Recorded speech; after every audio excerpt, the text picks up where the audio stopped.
অধিনায়ক হিসেবে শিরোপা নিলেন লিওনেল মেসি। কিছুটা উৎসব করে সবার আগে ট্রফি দিলেন বিদায়ী বন্ধু আনহেল ডি মারিয়ার হাতে।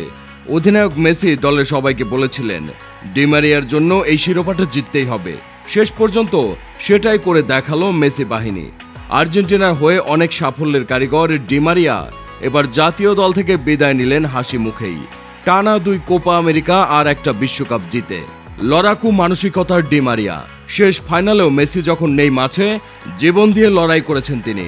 117 মিনিট পর্যন্ত দুর্দান্ত খেললেন। এবার ফাইনালে গোল না পেলেও তার শেষ ম্যাচটাও লেগে থাকবে ভক্তদের হৃদয়ের কোণায়। ডি মারিয়া নামের বড় একটা অধ্যায় শেষ হয়ে গেল আর্জেন্টিনা থেকে।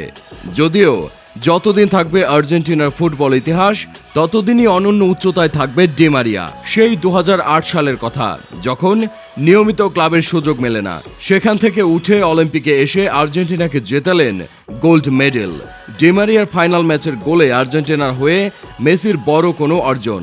2014 বিশ্বকাপে ডি মারিয়া চোটে পড়লেন, মেসিরও আর বিশ্বকাপ জেতা হলো না। 2021 সালে এসে কোপা আমেরিকা ফাইনাল গোল করে মেসিকে জাতীয় দলের মেজর ট্রফি এনে দেন ডি মারিয়া। 2022 কাতার বিশ্বকাপ ফাইনালে আবারও মারিয়ার গোল, মেসিদের হাতে বিশ্বকাপ ট্রফি। এর ফাঁকে ফিনালিসিমাতে গোল করে আরও একটা শিরোপা এনে দেন আর্জেন্টিনাকে। ক্যারিয়ারের বেশিরভাগ সময়ই তিনি আড়ালে থেকে গেছেন, তবুও এই ডি মারিয়ার অবদান কখনোই ভুলতে পারবে না আর্জেন্টিনা। তিনি যে দলটার ফুটবল ইতিহাসের এক মহানায়ক।